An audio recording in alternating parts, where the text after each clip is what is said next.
Welcome to this episode of Dom Joseph Podcast. This is episode 143. We've got a big show going on for you guys today. Big news. It's just me today. John was actually supposed to be on this episode, but he ended up getting sick, man. That's a thing now. You know, people getting sick around this time of year. You know, spring's coming to an end, summer's coming. You know, there's a whole bunch of new things coming out in the world.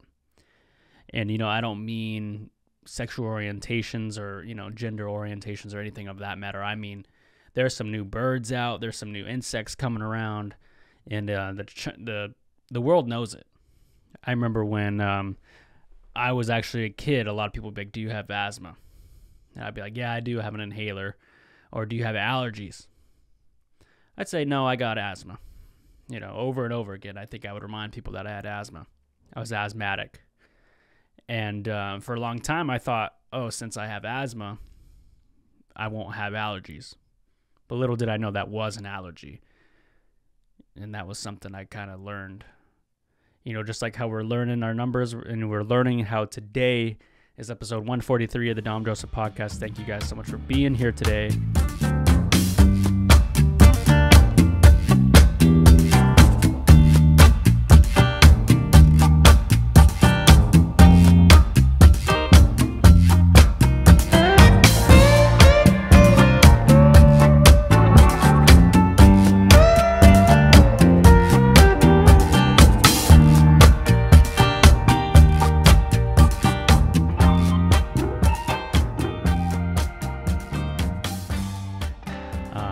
So excited, you know, I've been excited about this warm weather and all the stuff that's been going on in Seattle. But the thing is with Seattle, man, the weather's a funny thing.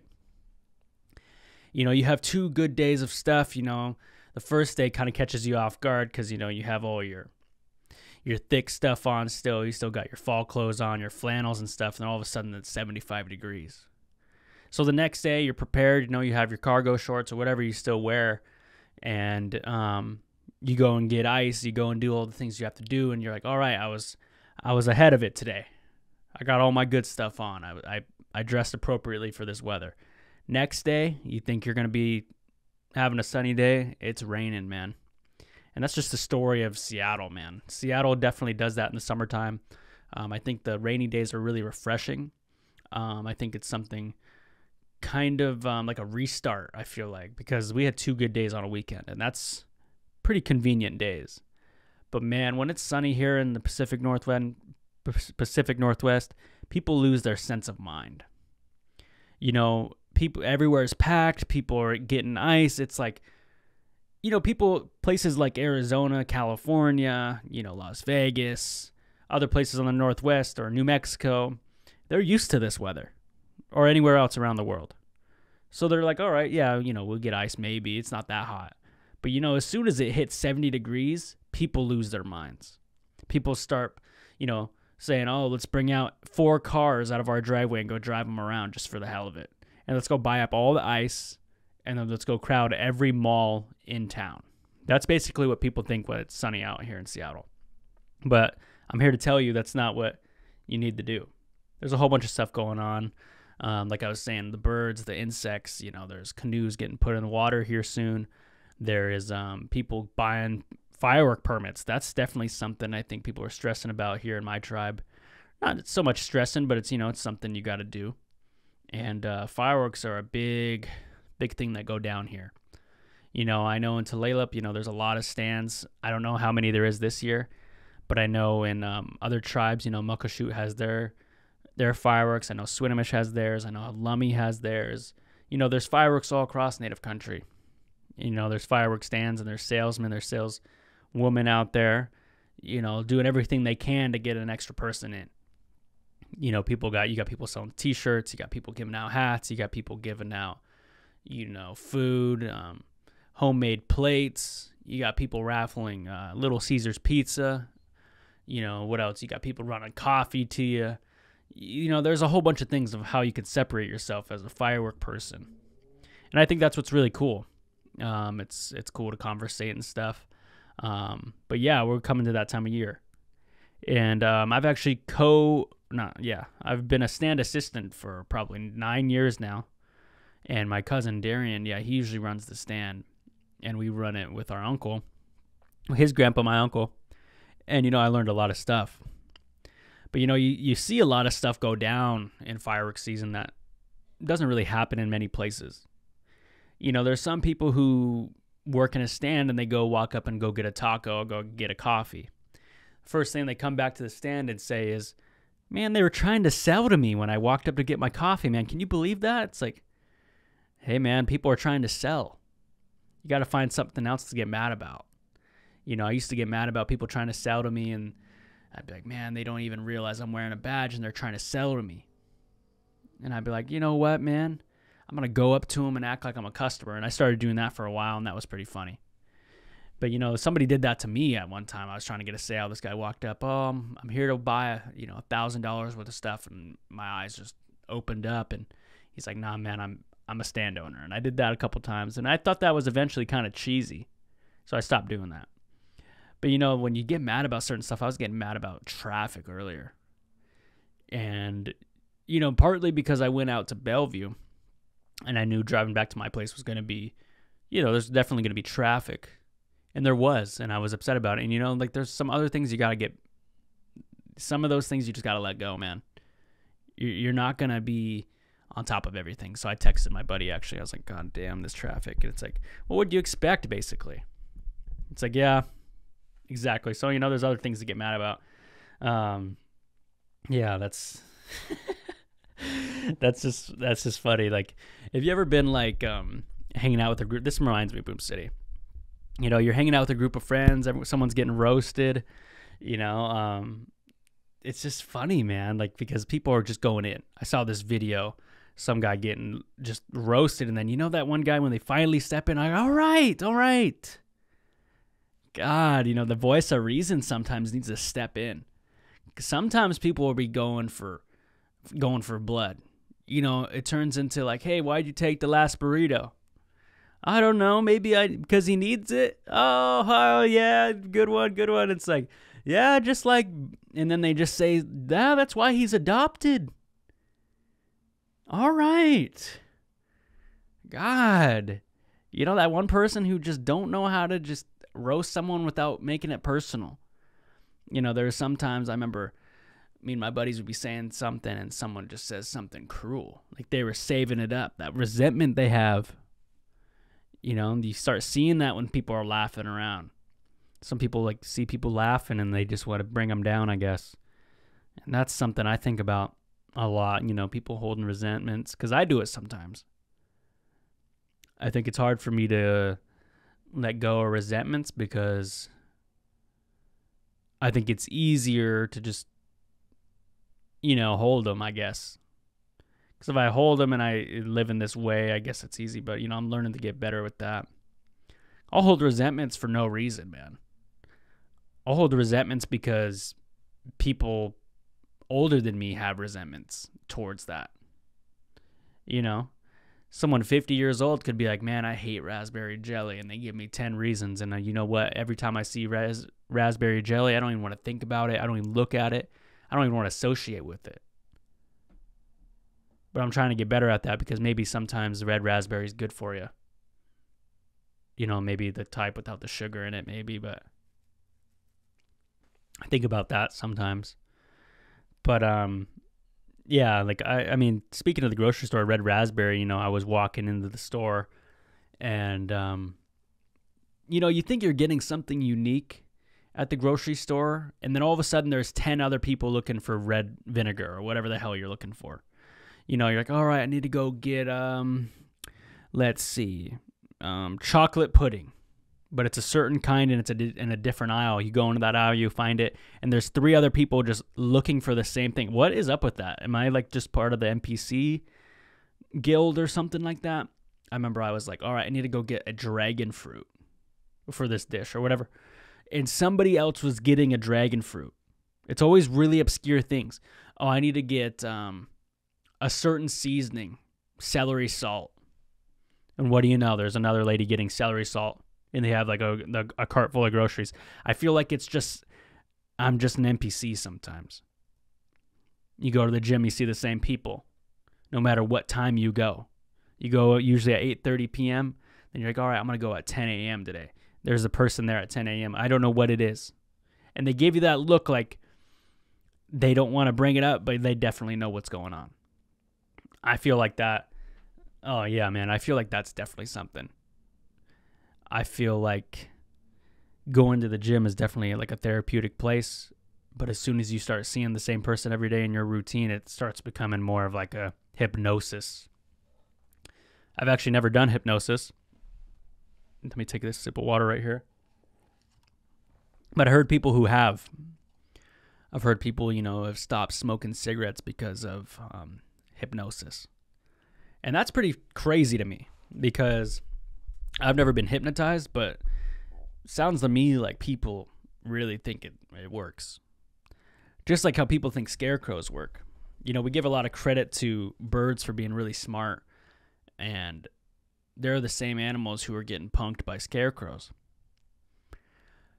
But I don't know. I feel like, we buy these scarecrows in hopes of, like, telling the crows that there's a human out there. But I feel like they're even like, we know this ain't a person, man. So I don't know if, like, the scarecrow industry has gone down because I feel like crows are pretty smart. We give them a lot of credit. So I think we got to get rid of the scarecrows. I think that's something for them that they can think of. But they might enjoy it. They might enjoy, letting us have that little like thing over them. They might be like, yeah, they think they're smarter than us. They can just keep buying those scarecrows. It's really just a waste of money. And then we're sitting there looking like the dumb ones. Because in reality, sometimes we are like the ones who really messed up the earth. I mean, we are. And I know a lot of people go on that rant a lot and people probably rolling their eyes right now. But, crows aren't building, they're not building batteries or nothing. Crows are basically eating garbage and stuff. I remember I saw this crow. I kind of felt bad for him. And every time I see a crow, I'm usually pretty cool to him. And, pardon this tangent, but I was walking around and I saw this bag of plastic and stuff. And I was like, all right, I probably moved that. And then as soon as I said that, a crow dives in and starts eating. And I'm like, you know what? I'm going to let this guy eat, man. He's probably hungry. And then 4 group of seagulls come jump him. In a mean way. They're yelling at him, like the seagull sound. And they're basically like, back up, man. This is ours. And the crow's like, what's funny is the crow eventually was like, nah, this is mine. He stuck up to him for himself. And there's 4 of them. And these seagulls are way bigger than the crow. Way bigger. But he said, no, back up. Kind of like showed him like, this is mine. So eventually, he digs through it. Those 4 seagulls fly away. And then they come back. And there's like another one. It looked like a meaner seagull too. And the crow just said, fine, have it. So I continue to watch I'm watching this from a distance. And eventually the seagulls get to the bag and there's nothing in there. So I feel like the crow was just kind of like, yeah, go ahead and look then. There ain't nothing in there. Go ahead. Have it. You're bringing something home from school. You're just really excited to eat it, and then you have your sibling just staring at you that they just want it that bad. You're like, just have it then.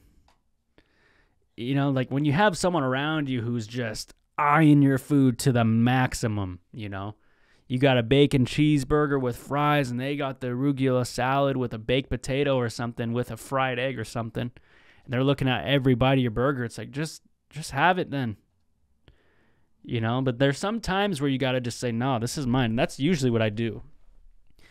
But when it's your sibling and you're a kid and all you wanted was that toaster strudel when you got home and they're just really wanting it, it's like, I don't even want to have it with you, dude. Because you want it that bad, just have it. And just to let you know, I was not a toaster strudel guy.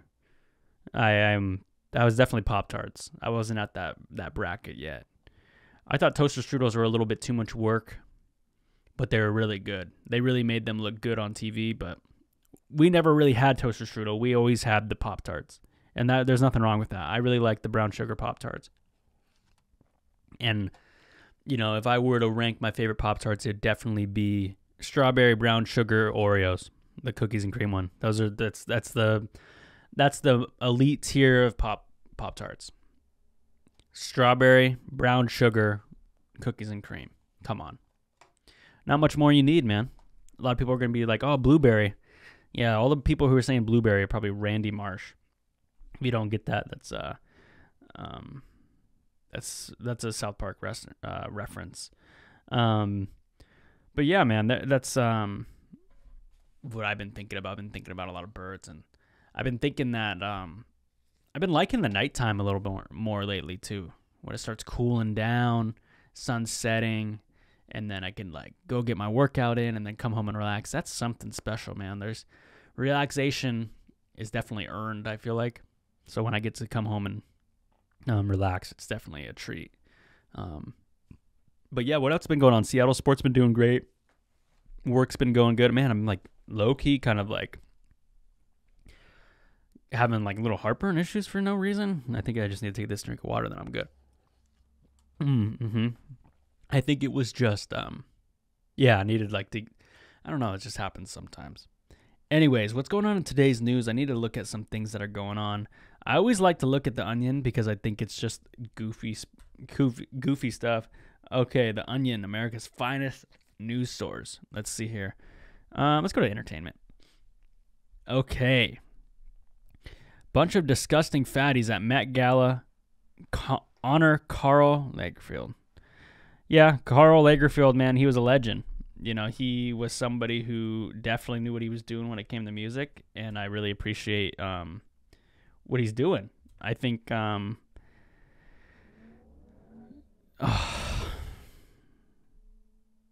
okay, I was totally wrong. And that happens sometimes. There was a musician who passed away a couple days ago, and then there's this other guy, and I mixed the two names up, so I apologize. Didn't mean to do that. But sometimes, you know, you mess up. Sometimes you think you know someone's name, and then 5 seconds later, you don't know it. And that's just what happened. So I've been learning to get better at that. But anyway, let's go to something else, because I obviously messed that up. Okay. Okay, here we go. Oh, wow, that's really loud. Area man reports Ziploc bag is just as good as a wallet. What are my thoughts on this? Ooh. I mean, Ziploc bags can definitely be utilized as a wallet. I think the zipper function really helps, but man, I mean, it's waterproof too. I think that's a pretty good point.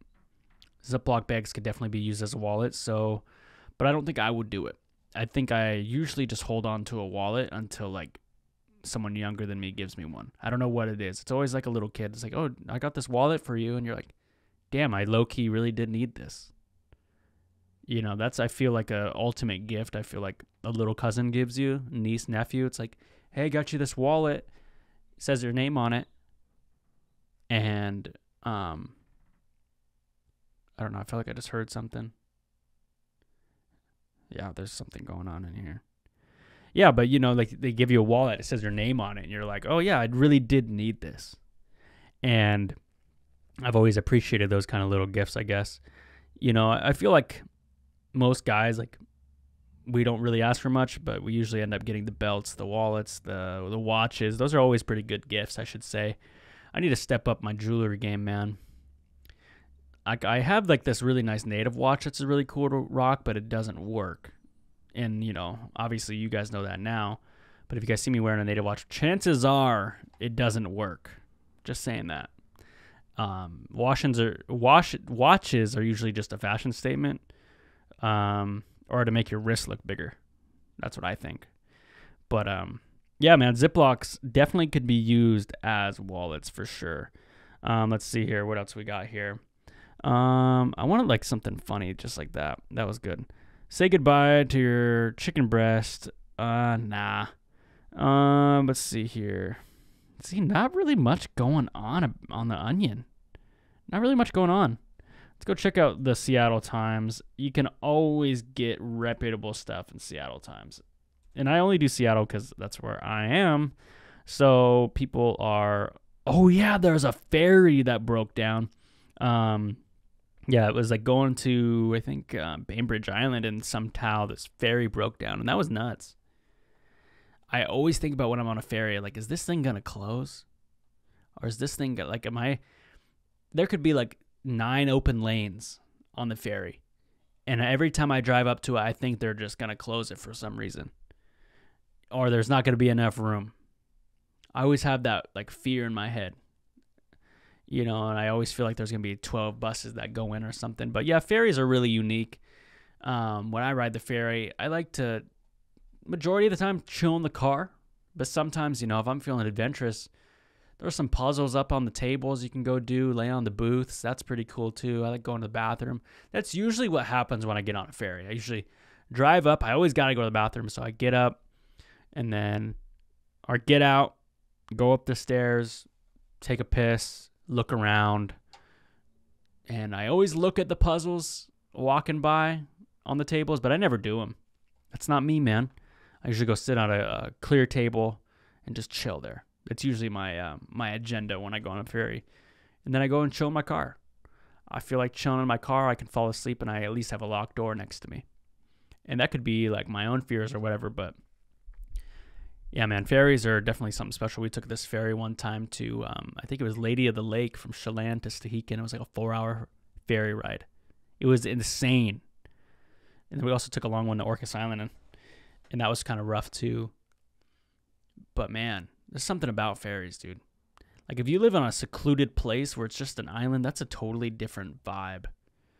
Like, you know, there's Hawaii, like obviously that's an island in its own vibe. But like when you're on an island that's like not even really that like habitated or populated, I should say. Yeah, populated. That's nuts. And like you gotta like kind of hope for food to kind of get driven out to you or boated out to you. God, I'm just kind of fumbling words. But yeah, that's nuts, man. Island life is definitely something else. I've always envisioned myself maybe one day just going out to an island and not talking to nobody. Like, you know, like Castaway, grow a beard and just never talk to no one. There's something about that sounds really interesting to me. I don't know if I'll ever do it, but definitely something to think about. Yeah. You know, that uncle who's always really thinking about doing something. Yeah, I've always wanted to, you know, travel the world, do this, and they're just talking to talk, it feels like. Maybe they're just dreaming. Maybe I shouldn't even judge them. You know, I thought I had something there, but I didn't. But anyways, you know, this has been episode DJP, or episode 143 of DJP. DJP is I'm Just Podcast. Remember, you guys can always call into the hotline, which is 425-320-3641. Leave me a voicemail, ask me a question, tell me a story. Always interested to hear everyone's stories. I really am. It's one of my favorite parts of running the pod is hearing people's voicemails when they call in. So if you guys want to call in, 425-320-3641, it always makes my day to see what you guys say. Anyways, I'll see you guys next week. Hopefully we'll get the guest pod lined up for you guys. If not, I'll be back next week. Anyways, wait.